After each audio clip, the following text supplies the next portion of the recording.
Chapter 5 Terra. Imperial Palace, of course. The moon stood above the palace, yet after days no orc came.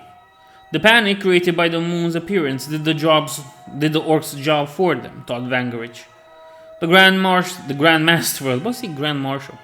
Grandmaster hated himself and how he let things reach this point. But nevertheless, he had to fight for as much as he could. When he entered the great chamber, the Sanatorum was full. Petty nobles and lords screamed, demanding answers and making threats. The Sanatorum was never this full since a long time ago. Decades, in fact. It looked like the death cry of civilization. Veritas came to him. At first it looked like a threat, but Vangarich walked it off.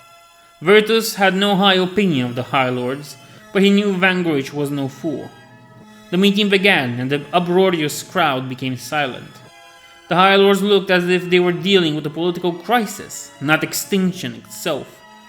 A talk was had about why the Orks didn't invade, but they had very little data about the Orks' plans and behaviors. Oh boy. Juskina too wanted action to be taken. When Lansun asked if she had the solution, she replied that yes, she did. All gazes turned to her. She said the defense of the Imperium isn't only in the hands of the Navy, Guard, or Astartes, but in every one of its citizens.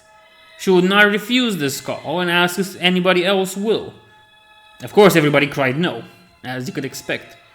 Vangarich wasn't sure where this was going, but he was impressed. Tool talks about how they are billions and how they will invade the Orks. Lansung asked how will they do that without the Navy. She responded that they don't need the Navy, they have the merchant ship. So many that the Orks wouldn't know what hit them. She then declares a proletariat crusade. Which isn't really a proletariat, what she was gathering, but politics and knowledge don't always go hand in hand. Or brains, for that matter. The Lord Commander Milton protested, but Tool smiled at him, as if inviting him, saying that the Guard will also join the invasion. That's how she got another ally. Lansung and Vangarich questioned her plan. Lansung asked how will you fight with unmanned ships? She says it's going to be an invasion. Infantry fighting. The Lord Commander Milton joined in the proclamation. Many lives and ships would be lost.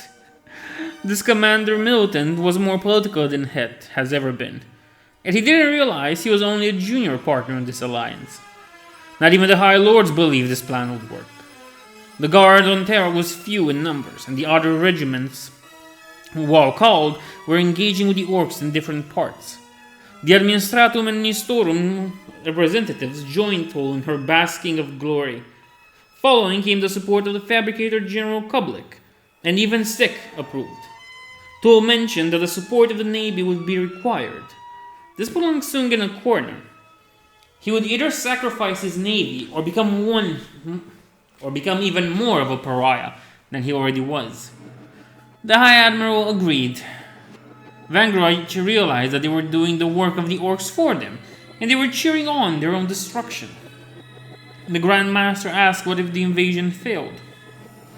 Tull condemned his lack of faith. Veritas called this course of action folly. Nobody listened to him. Vangarich almost felt sympathy for the Inquisitor. At the end, Veritas came to Vangarich and called them even bigger fools than he thought initially. Vangarich snapped a few words about how their doom is already here, and how killing Tull wouldn't stop it. He then left the Inquisitor. Vangarich's only hope was Vinad, and on that knowledge she was in the dark. He hoped the Inquisitorial Fortress might have a solution for this problem. We'll have to see.